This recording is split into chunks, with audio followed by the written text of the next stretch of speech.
ओम नमो भगवते वासुदेवाय। ओम नमो भगवते वासुदेवाय। ओम नमो भगवते वासुदेवाय। ओम नमो भगवते वासुदेवाय।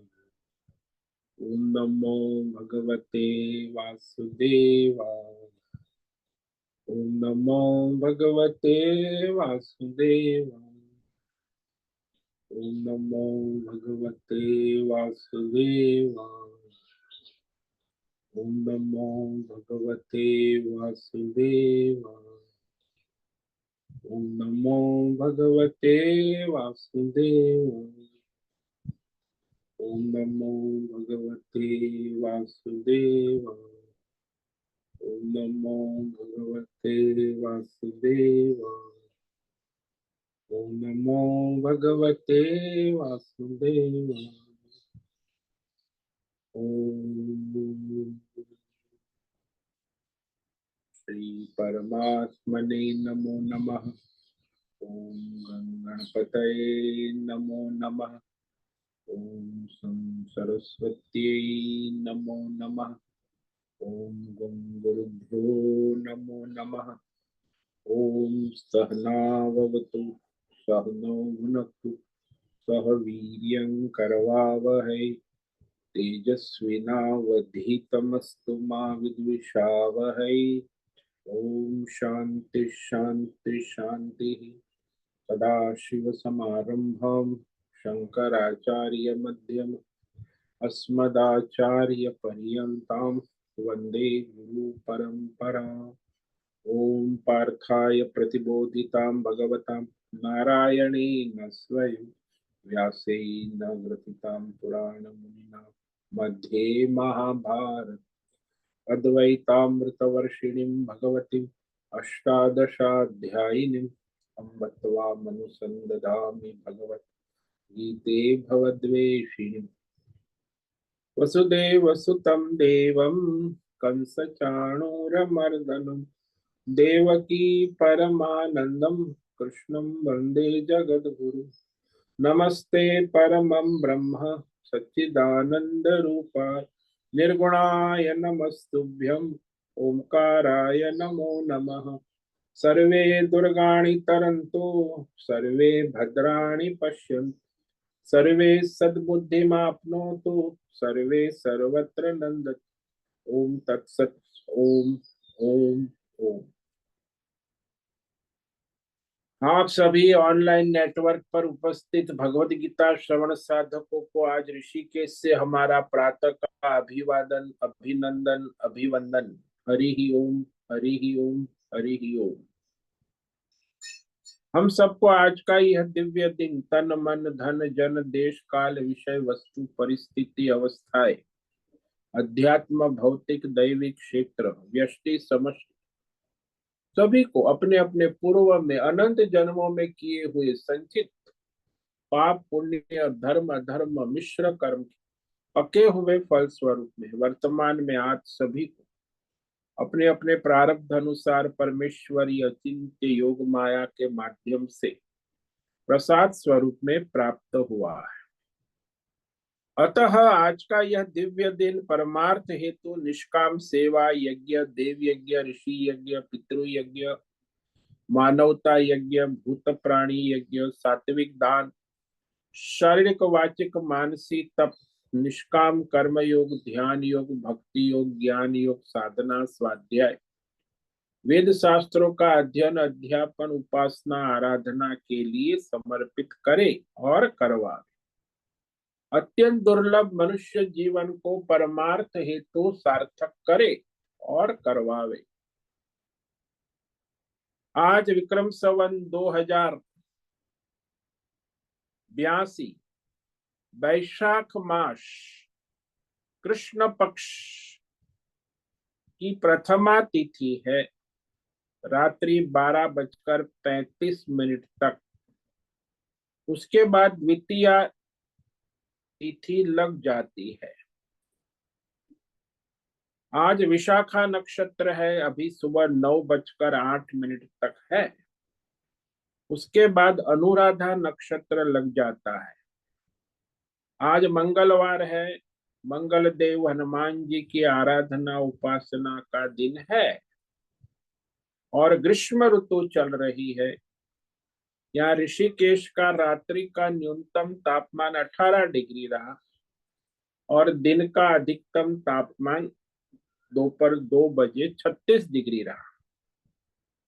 वायु की गति 5-10 किलोमीटर प्रति घंटा चल रही है।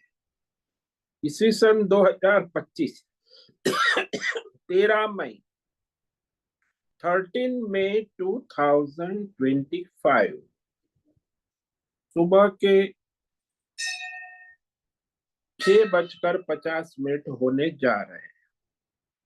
कलयुग का प्रथम चरण 5126वां वर्ष 7वां वैवस्वत मनवंतर श्वेत वराह कल्प ब्रह्मा जी का 26वां दिन और 51वां वर्ष चल रहा है।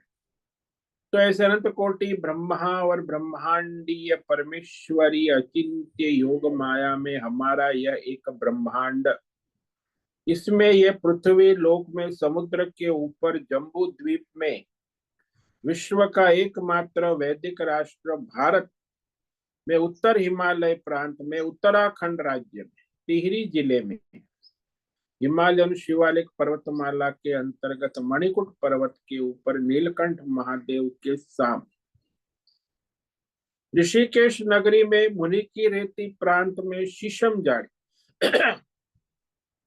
अवधूतबाड़ा आश्रम के सी ब्लॉक के पहले माले से 5 नंबर कमरे से गंगा किनारे से हम स्वामी उत्तमानंद सरस्वती भगवद गीता के आचार्य शिष्य स्वामी चिन्मयानंद सरस्वती महाराज चिन्मय मिशन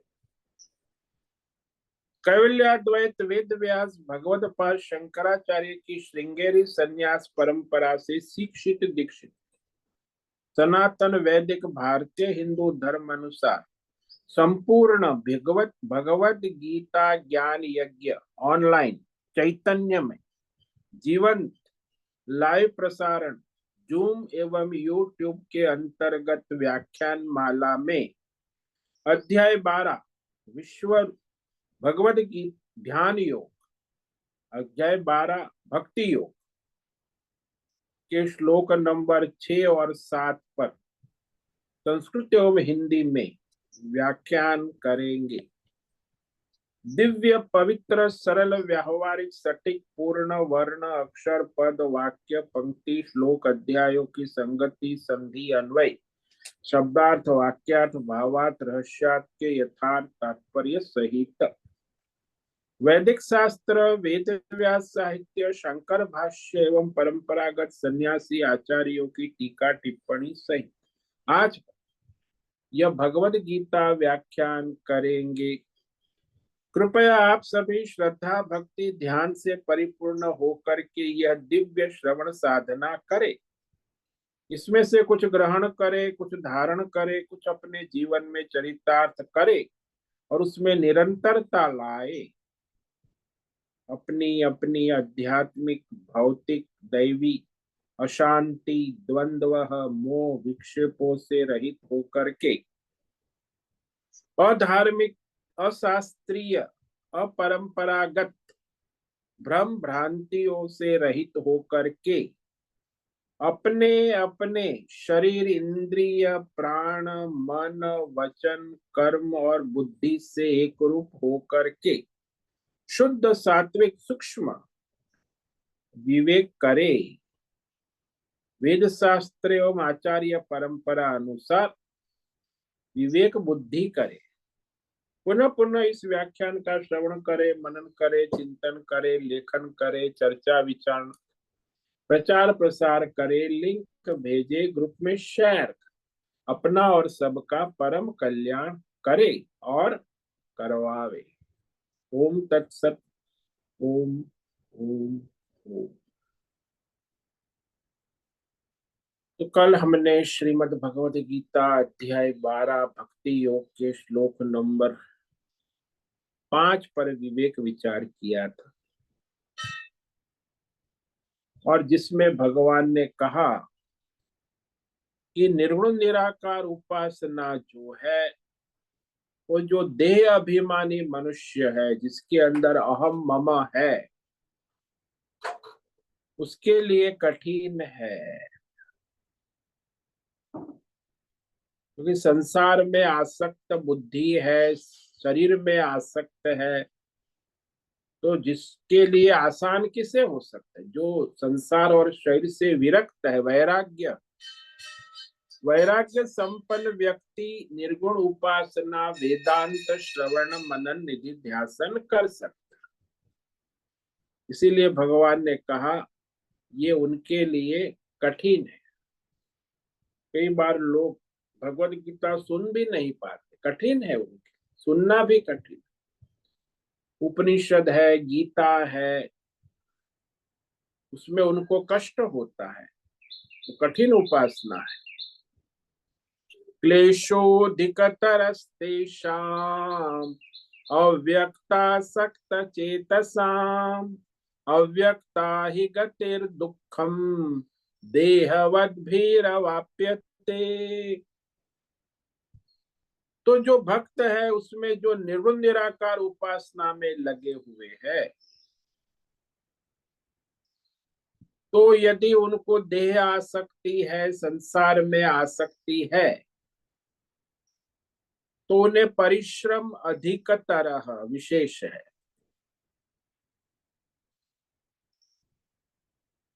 क्योंकि जो देह अभिमानी, संसार अभिमानी, संसारियों के द्वारा अव्यक्त निर्गुण परमात्मा की मार्ग में चलना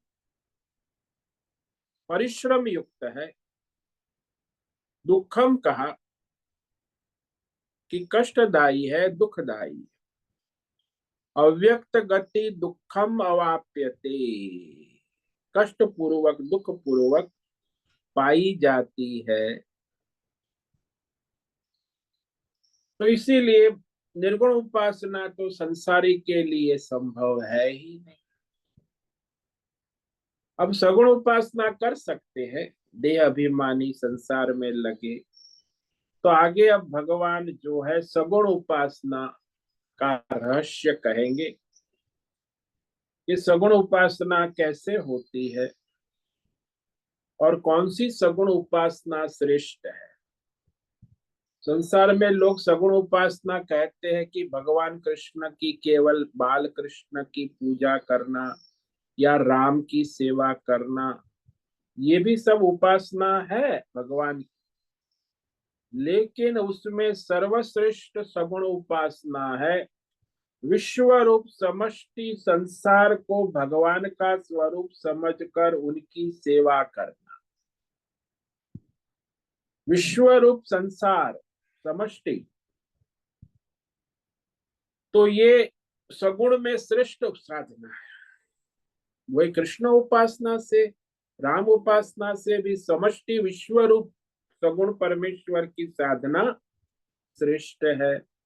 वहां उसको राग द्वेष होता है, किसमें?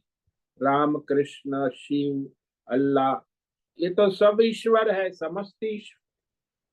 इसलिए उसे उस समष्टि उपासक में राग द्वेष नहीं हो, अपने ईश्वर में, उपासना में, तो उसका निश्चित कल्याण होता है। तो ये आगे कह रहे हैं श्लोक नंबर 6 और 7।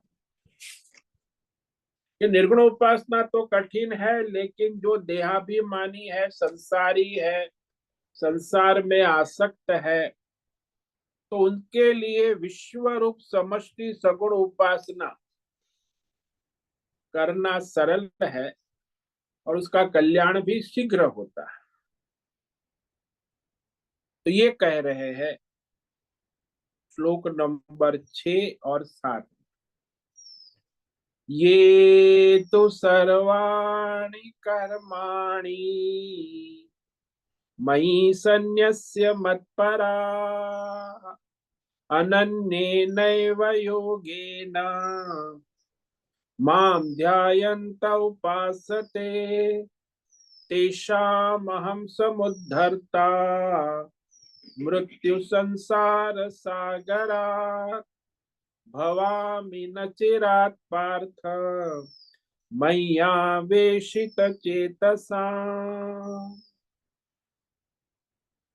अब जो देहाभिमानी है, संसार में आसक्त है, देह में आसक्त है, ऐसे मनुष्यों के लिए सगुण उपासना सरल है।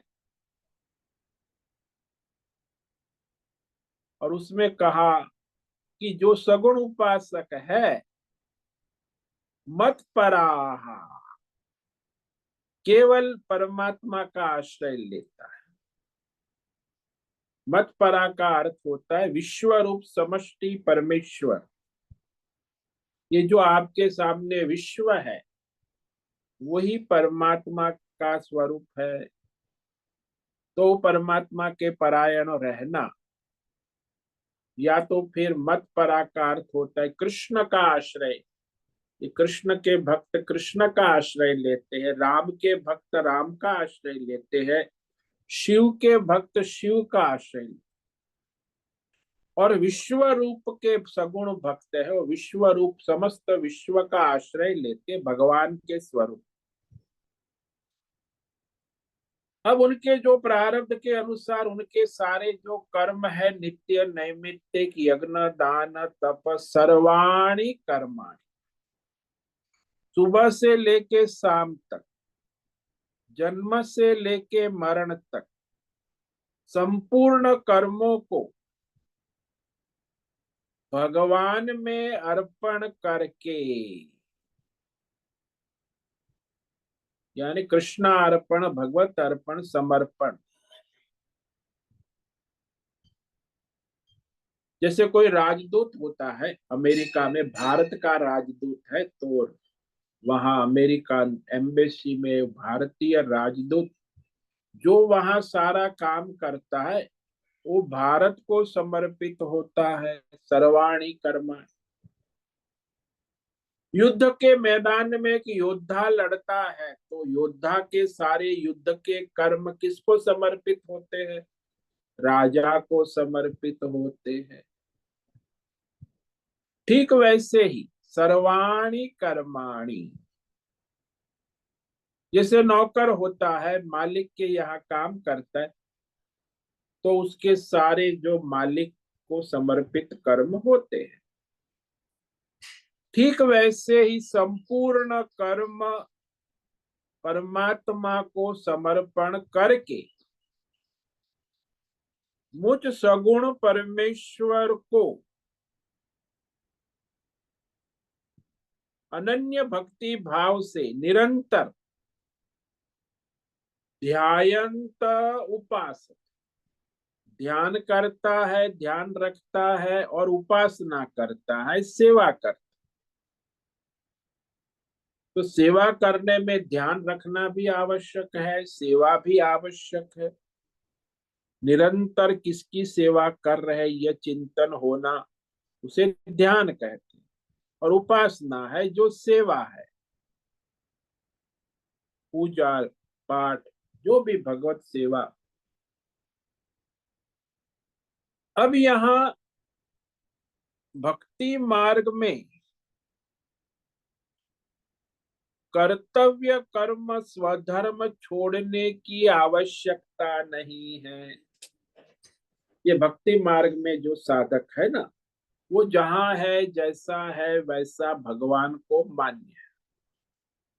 तो उसका प्रारब्ध है, प्रारब्ध के अनुसार उसका जो स्वधर्म है, कर्तव्य है, केवल उसकी बुद्धि ऐसी होनी चाहिए कि मैं ये सारा जो कर्म कर रहा हूं, मेरे प्रारब्ध के अनुसार मेरा स्वधर्म व्यष्टि समष्टि कर्म, वो मेरे परमात्मा के लिए करता हूं।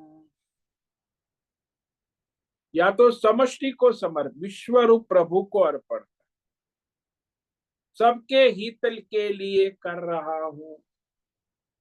मैं स्नान कर रहा हूं तो भी सबके हित के, क्योंकि मैं बिना स्नान किए आरती में जाऊंगा तो वहां सब लोग हैं, उनको बदबू आएगी, परेशान हो जाए, और भगवान भी प्रसन्न नहीं होंगे।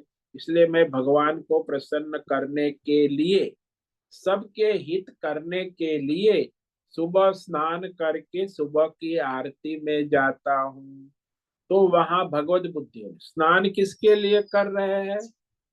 भगवान के लिए। सब जीवों का हित होगा, दूसरे जीवों को फिर परेशानी नहीं, विश्व का कल्याण होगा और भगवान प्रसन्न होंगे। तो समष्टि हित भी होना आवश्यक है और भगवान की प्रसन्नता भी आवश्यक। तो इस तरह जो है सगुण उपासना कर,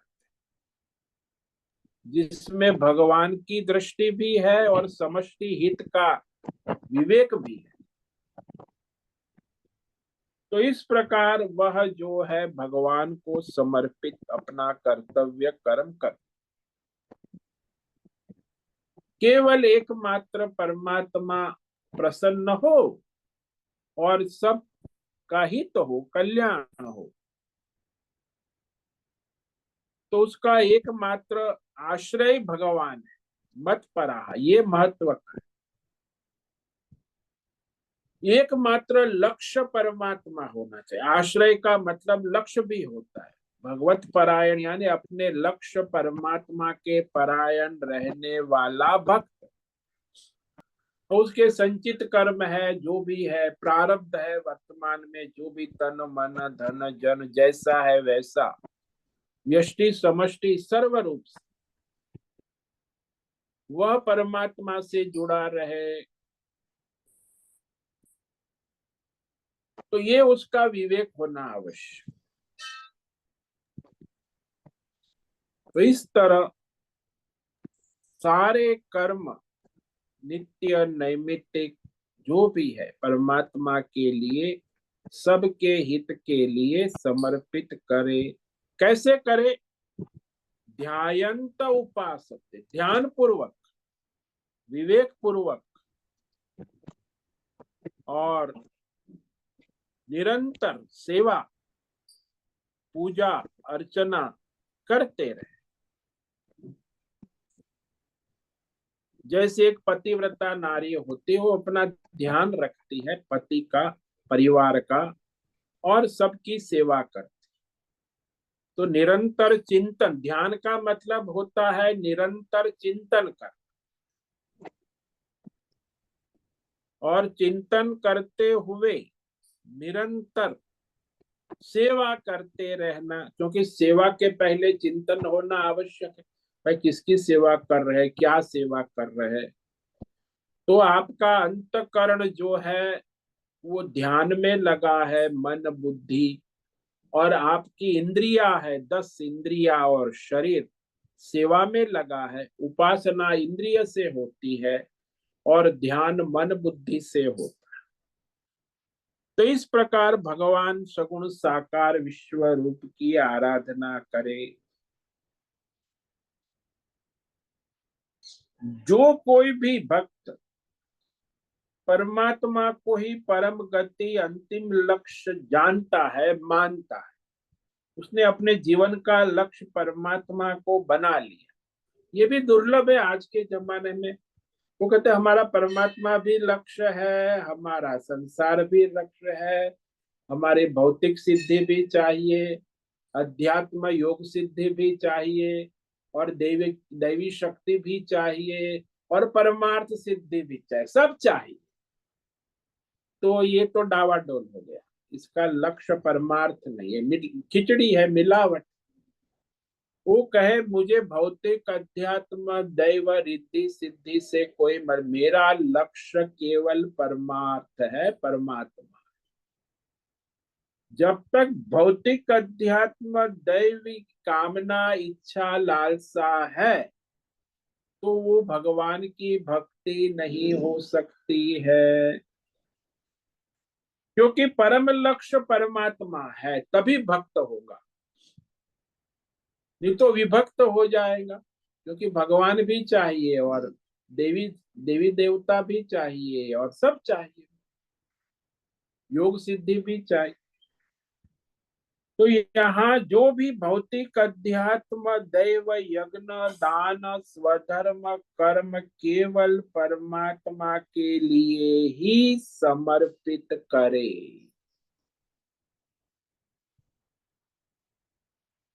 परमात्मा के अतिरिक्त और किसी आलंबन ना ले। भौतिक आलंबन, आध्यात्मिक आलंबन, दैवी आलंबन ना ले। अन्य आलंबन को न लेकर केवल परमात्मा का आलंबन ले। कैसे आलंबन ले? बोले ध्यायंत उपास। पहले तो चिंतन करे। ध्यायंत का मतलब है निरंतर भगवत चिंतन, और उपासते सेवा निरंतर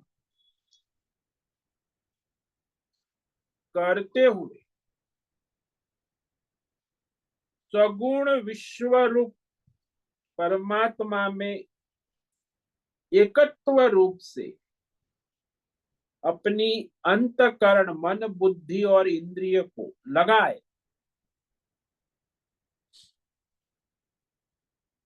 ऐसा यदि करता है तो उसके लिए भगवान ने कहा कि यदि उसका अंतकरण और इंद्रिय मुझ में लगा रहता है तो शीघ्र ही मैं उसे इस संसार सागर से उद्धार करने वाला होता। यानी उसकी बुद्धि शुद्धि होकर उसे परमार्थ ज्ञान हो जाता।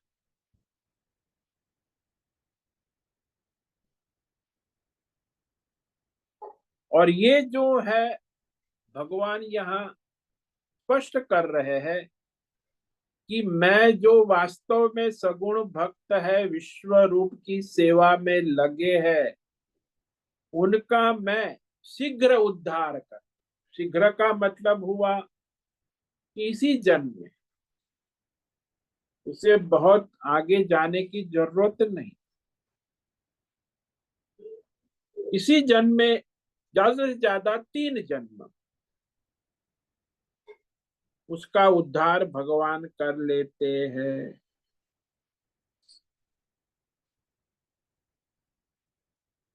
तो ये जो मनुष्य संसार में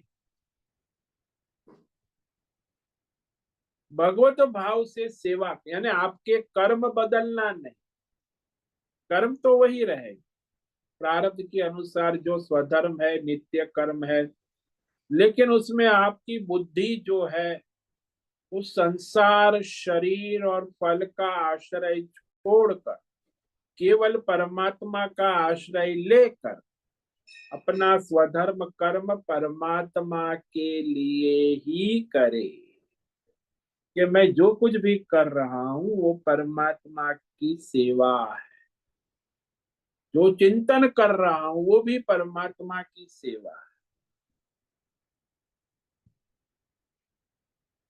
तो इस प्रकार यहाँ तू शब्द जो है इस श्लोक में, तू, ये तू निर्गुण उपासना से अलग, क्योंकि पीछे निर्गुण उपासना कहती 5वें श्लोक में, तू का अर्थ हो कि अब मैं तुम्हें सगुण उपासना के बारे में बता, कि निर्गुण उपासना से हटकर सगुण उपासना, उसमें भी जो विश्व रूप उपासना का महत्व, सारे विश्व को भगवान का स्वरूप समझकर विश्व रूप उपासना, सगुण में ये श्रेष्ठ।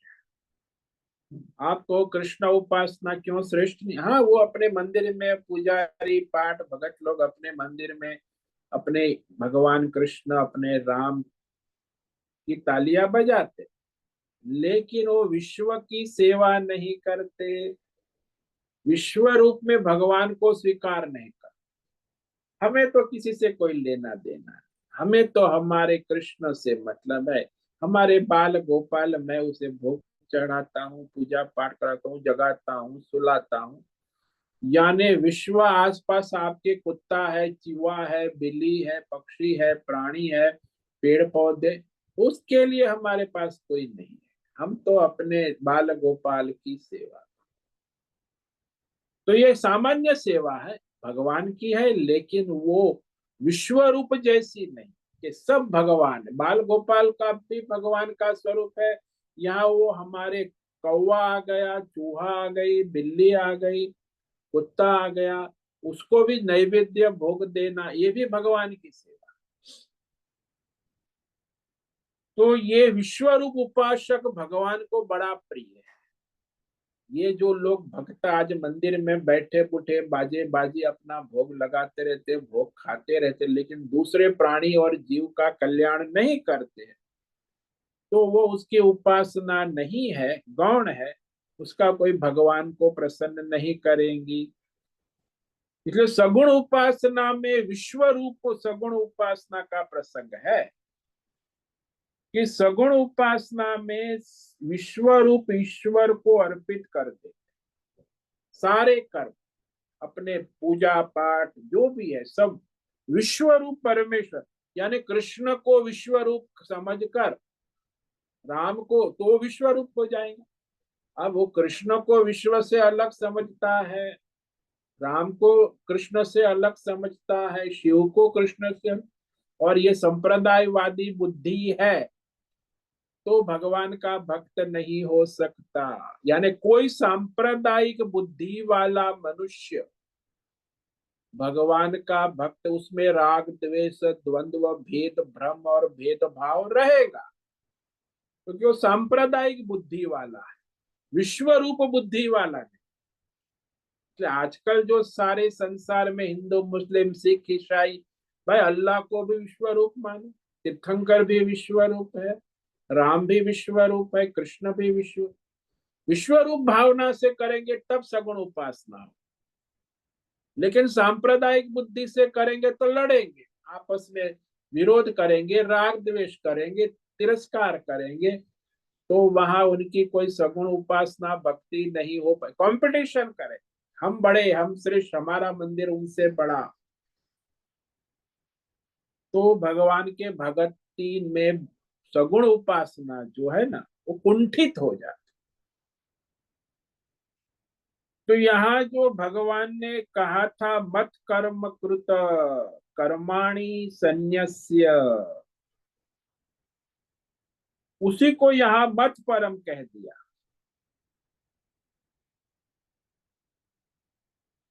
परमेश्वर से भिन्न कुछ भी विश्व में नहीं है, यानी सारा विश्व परमेश्वर रूप ही है।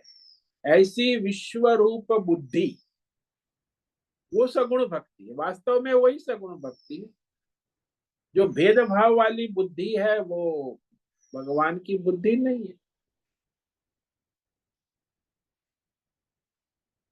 इस प्रकार अनन्य भक्ति योग की सगुण साधना विश्व रूप सगुण साधना है,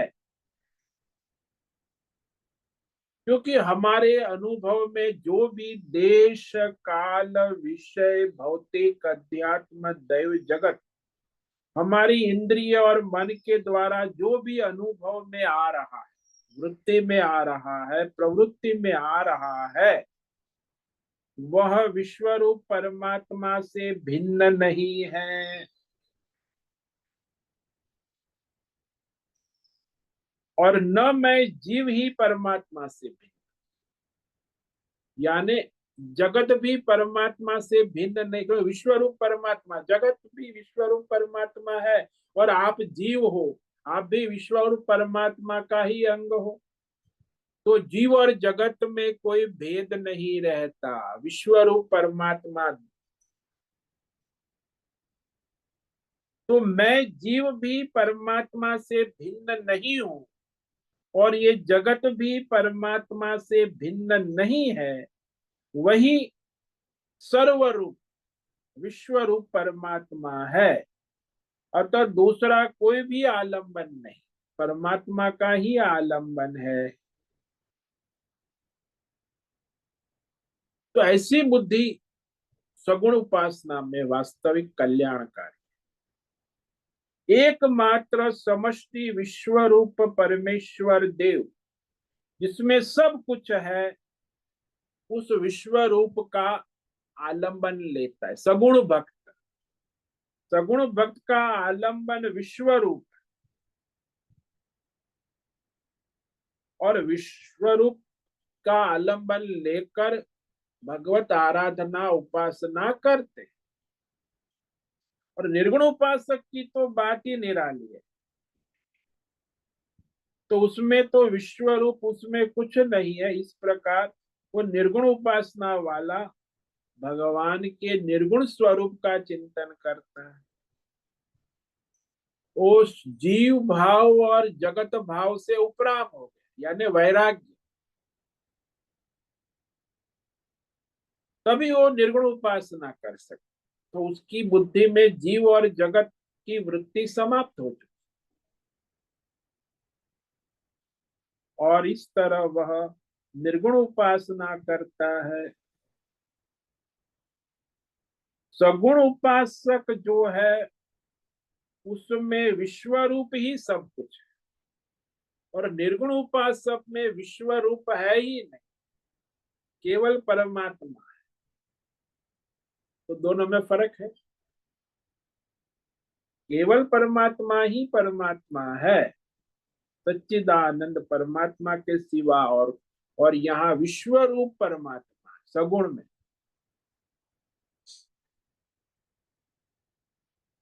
इस तरह अनन्य नैव योगेन, केवल एकमात्र विश्व रूप परमात्मा। यहाँ भगवान ने राम, कृष्ण, अल्लाह, गॉड, जीसस नहीं कहा, विश्व रूप परमात्मा। एकमात्र विश्व रूप परमात्मा ही सगुण परमात्मा है। इस प्रकार की जिसकी सर्वात्म भक्ति है, वृत्ति है, समष्टि विश्व रूप में समर्पित वृत्ति और प्रवृत्ति, माम मुझ विश्व रूप का ही चिंतन करता है। और चिंतन यानी वृत्ति, वृत्त्यात्मक चिंतन है। और उपासते, उपासना का अर्थ होता है प्रवृत्ति, सेवा। तो वृत्ति और प्रवृत्ति दोनों भगवान में, विश्व रूप भगवान, यानी आसपास सब भगवान ही है, सब नारायण सेवा। मेरा तेरा, अपना पराया, ऐसा कोई भेद भ्रम नहीं है। इसलिए जो अपना पराया, मेरा तेरा भेद भ्रम करता है, वो भगवान का सगुण उपासक नहीं हो सकता। इसलिए आजकल जो संसार में हो रही है, जो सांप्रदायिक उपासना भक्ति, तो वो सारी भेदभाव वाली, अपना पराया, ये हमारा कृष्ण, ये हमारा राम, ये हमारा शिव, ये हमारा अल्लाह, ये तुम्हारा गॉड, ये तुम्हारा जीसस। तो ये सारा राग द्वेष द्वंद्व युक्त मलिन बुद्धि से जो द्वंद्वात्मक राग द्वेषात्मक जो उपासनाएं होती है, वो अशुद्ध है। वो वास्तव में भगवान की उपासना है ही नहीं। भेदभाव, भेद भ्रम, अपना पराया, कितने भ्रांतियां दुनिया में आज चल रही। इसीलिए ये जो चल रहा है वो वास्तव में भगवान की उपासना नहीं है, वो ढोंग पाखंड और मिथ्या भक्त ही है, भ्रम है, भ्रांति है। तो उसमें जो मुख्य बात है, परमात्मा के साथ जुड़े रहना। निर्गुण उपासक है, वो भी परमात्मा से जुड़ा है, लेकिन वो विश्व रूप से नहीं जुड़ा है। उसे जीव और जगत से रहित सच्चिदानंद निर्गुण परमात्मा मिला। और ये सगुण उपासक है, वह विश्व रूप समष्टि परमात्मा की उपासना करते हैं। तो दोनों की अंतकरण की जो वृत्ति है, संकल्प है, बुद्धि है, भिन्न है। एक की निर्गुण बुद्धि है और एक की सगुण बुद्धि। अंतकरण की ही बात है। और उसके द्वारा जो मनुष्य अपनी देह, इंद्रिय, प्राण, मन, बुद्धि से जो संसार का अनुभव करता है, उसको वो परमात्मा रूप में पूजता है कि विश्व रूप परमात्मा है। अनुभव करने वाला मैं जीव भी परमात्मा हूं, और जिसका अनुभव हो रहा है वो जगत भी परमात्मा है। यानी अनुभव करने वाला और अनुभव होने वाला जगत, ये दोनों परमात्मा का ही स्वरूप है। तो ऐसी जिसकी भगवत बुद्धि होती है, यानी जीव जगत में परमार्थ बुद्धि, भगवान कहते मैं उसका शीघ्र उद्धार करता हूं। क्योंकि जब उसमें जीव जगत, देवी देवता, सब कुछ विश्व रूप परमात्मा को ही देखता है, विश्व रूप का ही दर्शन करते रहता है, विश्व रूप का ही चिंतन करता है, विश्व रूप की सेवा उपासना करता है, तो ऐसे जो है संपूर्ण समर्पित भक्त को भगवान कहते मैं उसका शीघ्र उद्धार करता हूं। नचिरात, नचिरात यानी शीघ्र, देरी से नहीं, तुरंत, काल की सीमा में नहीं आता। मृत्यु कहां से उद्धार करते भगवान? बोलते मृत्यु संसार सागरा। ये संसार जो है ना, मृत्यु युक्त है, मृत्यु युक्त। क्यों मृत्यु युक्त है? क्योंकि जितने भी प्राणी चींटी से लेके ब्रह्मा विष्णु महेश उत्पन्न होते हैं, उसकी मृत्यु अवश्यम भावी, काल के अधीन है मृत्यु। खाली काल की गणना है। चींटी की मृत्यु 1-2 दिन से, मच्छर में 3 दिन की हो जाती, मनुष्य है 50-100 साल की, ब्रह्मा जी है अरबों साल की आयु हो। लेकिन मृत्यु अवश्यम भावी, काल के आधीन। काल है और काल का नियम है कि चाहे भौतिक हो, चाहे आध्यात्मिक हो, चाहे दैवी हो, कोई भी विषय हो, उसको बदलते रहेगा। कोई विषय को स्थिर रहने नहीं देगा काल। कल था वो आज नहीं है, आप भी कल थे वो आप आज नहीं है, बदल गया आपका सारा। तो संसार को बदलने वाला, चलने वाला और बदलने वाला काल है। समय के साथ सब बदलता रहे, तो भगवान ही काल रूप से संसार को बदलते रहे, परिवर्तन करते रहे। ये सब बदलने का रहस्य ये है कि भूतकाल के नाम रूप में नहीं रह करके वर्तमान में दूसरे नाम रूप में उत्पन्न हो जाना, इसी को मृत्यु कहते हैं। जैसे जीवात्मा देवदत्त का शरीर है, उसके शरीर का नाम रूप में वो है, रहता है देवदत्त। अब देवदत्त की मृत्यु हो गई, शरीर के अंदर न रहकर कहाँ चला गया? जीव जो है, देवदत्त का जीव निकल गया, और फिर उसका पुनर्जन्म हुआ, तो वहां वो यज्ञदत्त बन गया, तो नाम रूप बदल गया। इसी को मृत्यु कहें। वर्तमान शरीर का नाम रूप बदलकर दूसरे शरीर का, चाहे वो देव विष्णु कर्म अच्छे किए हैं तो विष्णुदत्त बन गया, लेकिन यदि कर्म बुरे किए होता तो देवदत्त अगले जन्म में गधा चूहा बिल्ली भी बनता। वही उसकी मृत्यु है। तो ये नाम रूप शरीर बदलता रहता,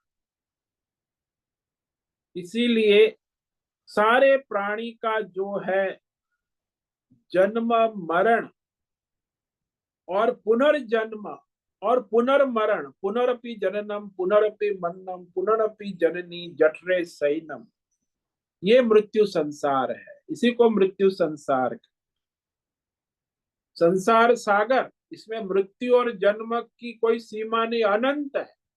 आपके कितने जन्म हो गए, कितना मृत्यु हो गया, 84 लाख योनि अभी मनुष्य योनि में, और फिर मृत्यु होगी, फिर कहाँ कितने जन्म होंगे। सागर है ये, जन्म मरण की यात्रा सागर है, यानी संसार मृत्यु युक्त सागर। जैसे सागर में तैर कर पार नहीं कर,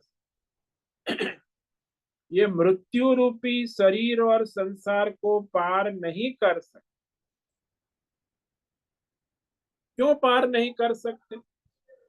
क्योंकि ये काल कभी रुकता नहीं है, सतत चलता रहे और परिवर्तन करता रहता है, सर्जन पालन संहार तीनों करता है।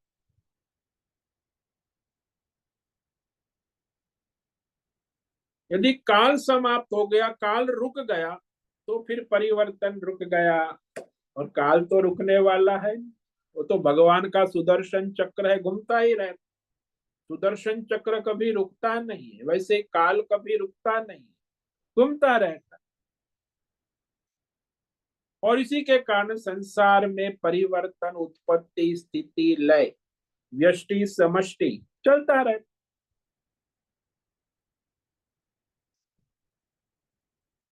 तो जब तक काल है तब तक परिवर्तन, यदि काल रुक गया तो परिवर्तन भी रुक जाएगा, ऐसा कुछ नहीं हो सकता।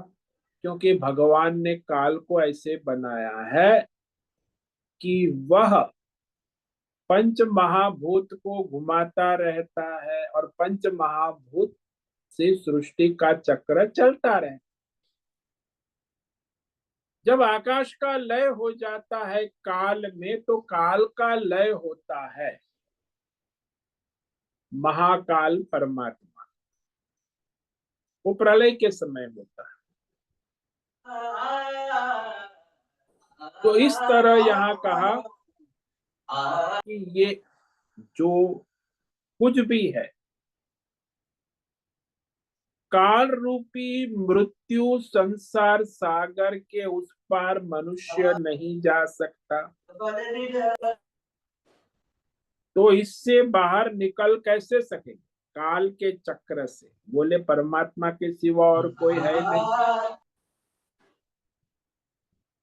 काल रूपी मृत्यु संसार सागर से पार नहीं जा सकते हैं।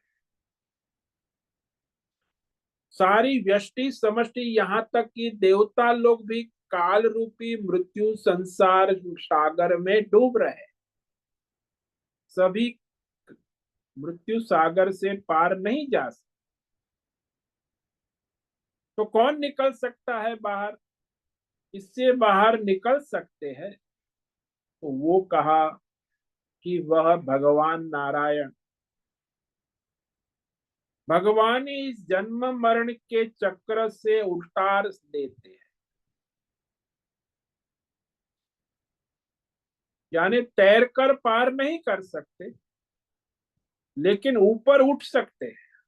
यहाँ समुद्र कहा, आप अपना समुद्धार कर सकते।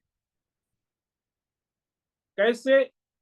बोले इस शरीर जीव जगत और देवी देवता की माया से उपराम होकर आप परमार्थ में लग सकते, आप स्वयं अपना उद्धार कर सकते हो, भगवान भी आपका उद्धार करते हैं।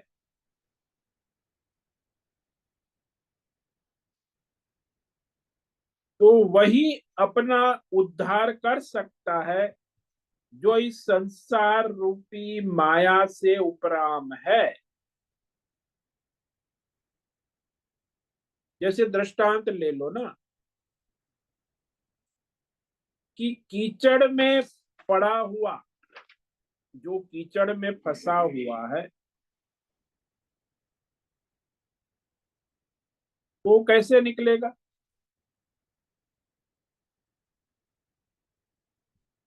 कीचड़ में फंसा हुआ व्यक्ति दूसरे कीचड़ में फंसे हुए व्यक्ति को कैसे निकालेगा?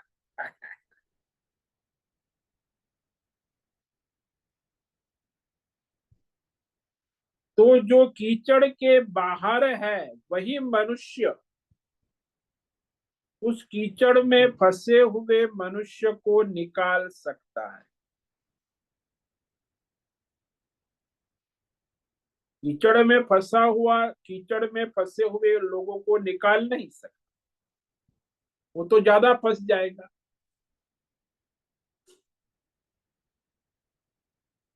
भगवान इस संसार में सबसे हमेशा असंग है। तो एक ही संसार में संसारी व्यक्ति नहीं है, वो है भगवान नारायण, जो संसार के कीचड़ में फंसे हुए नहीं है। इसलिए नारायण की शरण सहायता लोगे तो फिर इस संसार रूपी कीचड़ से बाहर निकलोगे।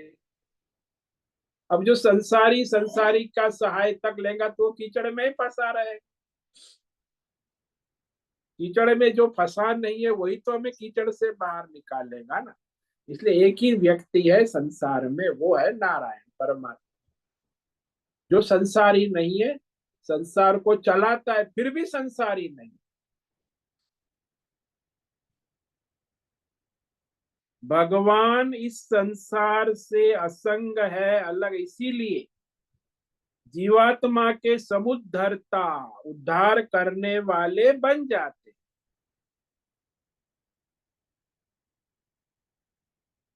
तो इस तरह भगवान ही जीवात्मा का उद्धार कर देते हैं, संसार सागर से बाहर निकालने वाले परमात्मा ही है। नहीं तो जीव अज्ञान से काल चक्र में घूमता रहता है। अब बोले भगवान कब निकाले, कितना समय लगे, इस पर हम कल विचार करेंगे कि भगवान उद्धार करने के लिए कितना समय लिए, न चिराग। तो आज हमने जो है इस श्लोक में विचार किया है 6 और 7 पर। ये तो सर्वाणि कर्माणि मयि सन्न्यस्य मत्पराः अनन्येनैव योगेन माम ध्यायन्त उपासते। जो केवल परमात्मा के परायण रहने वाला है और अपने संपूर्ण प्रारब्ध कर्म परमेश्वर के अर्पण करके विश्वरूप परमेश्वर की अनन्य उपासना और ध्यान, चिंतन और उपासना करते हैं, यानी वृत्ति प्रवृत्ति परमात्मा में समर्पित करते हैं, ऐसे सगुण भक्त का भगवान कहते हैं उसके मैं इस मृत्यु रूपी संसार सागर से उद्धार करने वाला हो जाता, क्योंकि उनका चित्त अंतकरण परमात्मा में लग गया है। भगवान को समर्पित अपना स्वधर्म करते हैं, इसीलिए उनका उद्धार भगवान शीघ्र करते हैं। ओम नमो नारायणाय, ओम नमो नारायणाय, ओम नमो नारायणाय, ओम नमो नारायणाय, ओम नमो नारायणाय।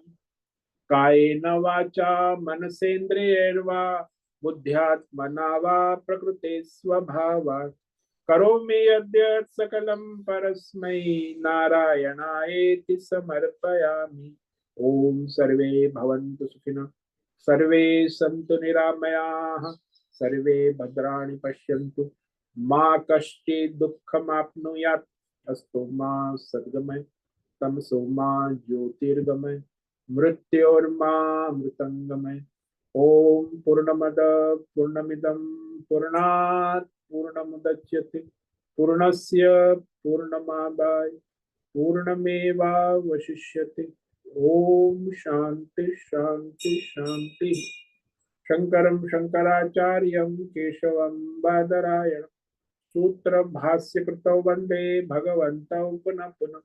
ईश्वरो गुरुरात्मेति मूर्ति भेद विभागि व्योमवद्व्याप्तदेहाय दक्षिणामूर्तये नमो नमः। ओम गुं गुरुभ्यो नमो नमः। ओम तत्सत् ब्रह्मार्पणमस्तु। ओम ओम ओम।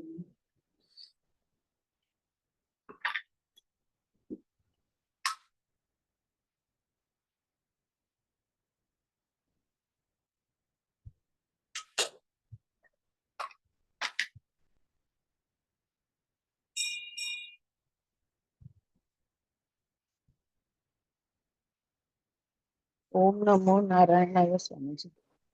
हाँ बोलो मीरा। स्वामी जी, आ, हम कहते हैं कि हम कुछ नहीं करते हैं, सब कुछ भगवान ही कराते हैं। मतलब हमारी शरीर जड़ है ऐसे, मतलब। लेकिन अपना मन का क्या है स्वामी जी? मन भी जड़ मन है भी क्या? नहीं नहीं, सारा शरीर मन सब जड़ ही है, लेकिन भगवान की प्रेरणा से ही सब चलता है।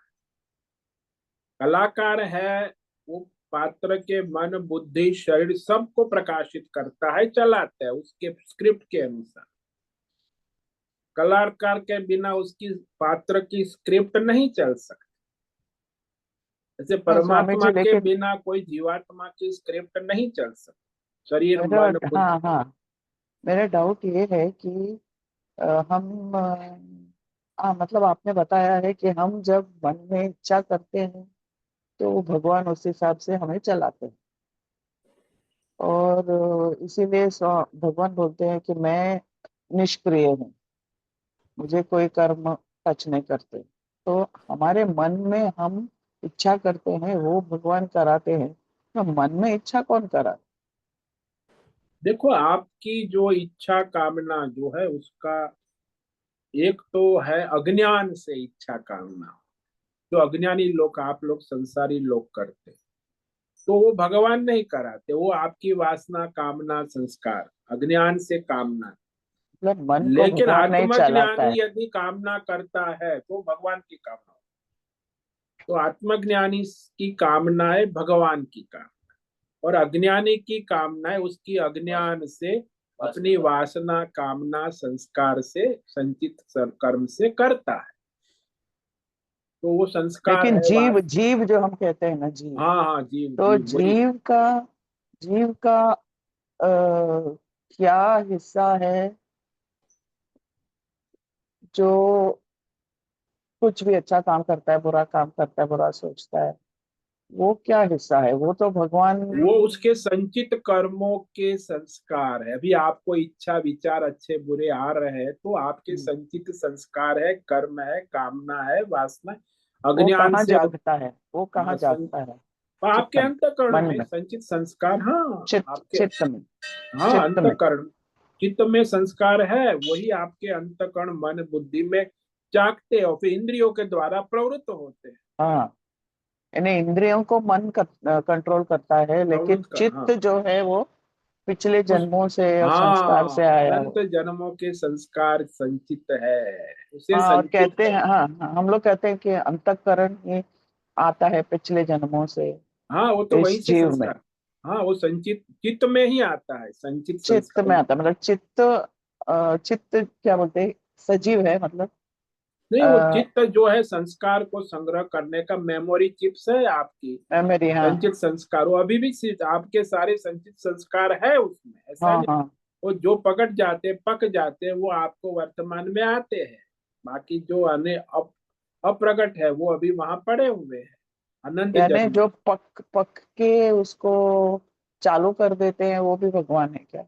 यानी हाँ कर्म के हिसाब से। पका के आपके प्रारब्ध अनुसार उसे चालू कर देते हैं।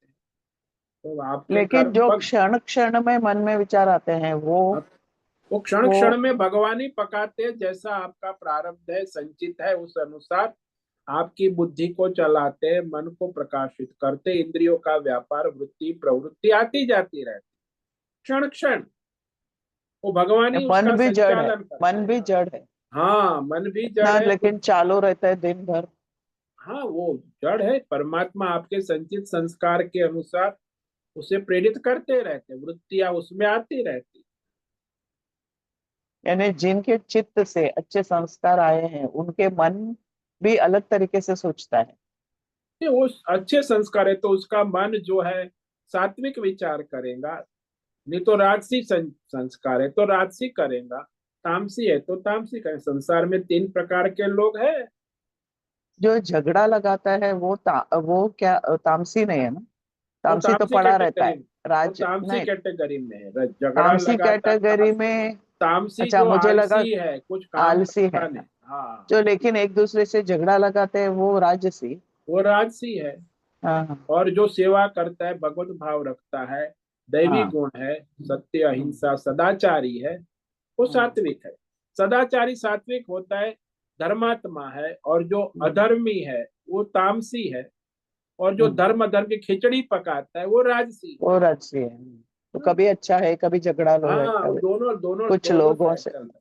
अच्छा बुरा उसको दोनों सीधा चलता है। करूंगा उसको सीधा हाँ, करूंगा। वो वो चलता। आलसी तामसी है जो किसी को सीधा करने का नहीं, खाली नहीं नहीं, पड़े वो तो रहने का। अधर्म में बुरा ही करेगा। वो कभी अच्छा ही बुरा खिचड़ी नहीं करेगा। पर बुराई करने करने के लिए वाला भी वो बुराई तामस, करेगा। कुछ तामस करने है। के लिए भी तामस से राजस में आना पड़ेगा ना स्वामी जी उसको। नहीं, वो तो उसके संचित कर्म है। भगवान को समर्पित होगा तो भगवान उसको उस दिशा में ले जाएंगे। वो अपने संकल्प से और भगवान को समर्पित होकर अपना प्रयत्न करे तब होगा। अपने आप लेकिन समझो किसी के अहंकार से प्रयत्न करेगा तो नहीं होगा। ऐसा कभी होता है क्या कि किसी के मन में कुछ बुरे विचार आए और भगवान ने उसको रुकाया? ऐसा होता है हाँ, रुका। आपका कि भगवान को अपना समर्पण ही? है, भगवान को याद किया, भगवान को समर्पण किया तो रुका देते। भगवान नहीं, के पर ऊपर समर्पित नहीं किया तो नहीं अगर तो जड़। उसका वो उसका कर्म के अनुसार चलेगा। बुरा विचार उसका संचित प्रारब्ध है, प्रारब्ध के अनुसार भगवान चलाएंगे उसके बुरे विचार। संस्कार संस्कार और कर्म के पक जाने हाँ के हिसाब से। हाँ जी। अच्छा, तो मन भी जड़ है मन भी क्योंकि जड़ है, विचार बुद्धि कुछ भी भी आते जड़ रहते है, हैं। जीव भी जड़ है। जीव अज्ञान से जो व्यवहार कर रहा है वो भी जड़ है। सिर्फ चित्त का लिंक है पिछले सन पिछले दिन हाँ, पिछले संचित कर्मों का। हाँ, बस उसी के कारण वर्तमान में उसका प्रारब्ध बनता है। संचित ऐसा से कहते हैं कि वर्तमान। हाँ, कि पिछले जन्म से इस जन्म में हम अंतःकरण का माला पहन के आते हैं। हाँ, वो तो रहेगा नित्य अनादि जन्मों से। आपका अंतकरण तो वही रहेगा, वो थोड़ी बदले। भौतिक हम्म। शरीर और संसार बदलता है। चित्त है, अंतकरण है, ये तो आकाश से भी सूक्ष्म है, काल से भी सूक्ष्म है। मतलब हम जैसे पर्सन पिछले जन्म पिछले कुछ जन्मों में थे उसी हाँ, टाइप के ये जन्म में भी रहेंगे। नहीं, हाँ, संचित कर्म के अनुसार सात्विक है तो सात्विक रहेंगे, राजसी है तो राजसी रहेंगे, तामसी है तो मिलावटी है तो मिलावटी रहेंगे। जैसे आप संचित है वैसा अभी आप है। और फिर अज्ञान को खत्म करके परमार्थ करके कुछ चेंज कर सकते हैं इस जन्म में। हाँ जी, हाँ जी। परमार्थ को समर्पित होके आप अपना स्वधर्म करोगे तो आपका परिवर्तन हो जाएगा, दैवी गुण परमार्थ हो जाएगा। नहीं तो नहीं। कि वो भी कर्म के हिसाब से, पिछले जन्म के कर्म के हिसाब से। हाँ, आप अपना जो प्रारब्ध के अनुसार ईश्वर को समर्पित भाव से अपना स्वधर्म करते हो तो ईश्वर प्रयत्न देखता तो है। करना चाहिए, हाँ, प्रयत्न प्रयत्न, करना। जो प्रयत्न करते हो उसी को भगवान देखते हैं कि ये प्रयत्न हाँ, कर रहा है। तो फिर उसका कल्याण हो जाता तो सच्ची प्रयत्न होना चाहिए, नाटक नहीं होना चाहिए। है। हाँ, ढोंग पाखंड होगा तो कहाँ से। श्रद्धा भक्ति पूर्वक प्रयत्न होना चाहिए। समझ गए समझ गए। ओम नमो नारायणाय। ओम नमो नारायण।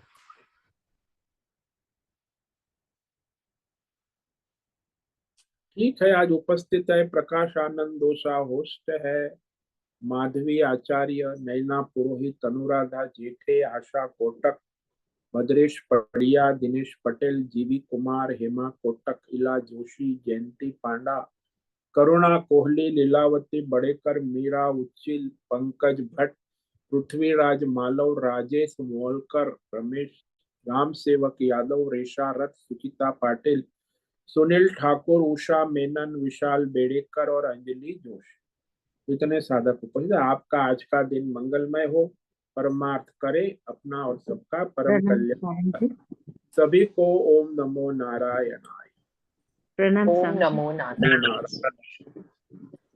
ओम नमो सभी साधकों को आज का ओम नमो नारायणाय।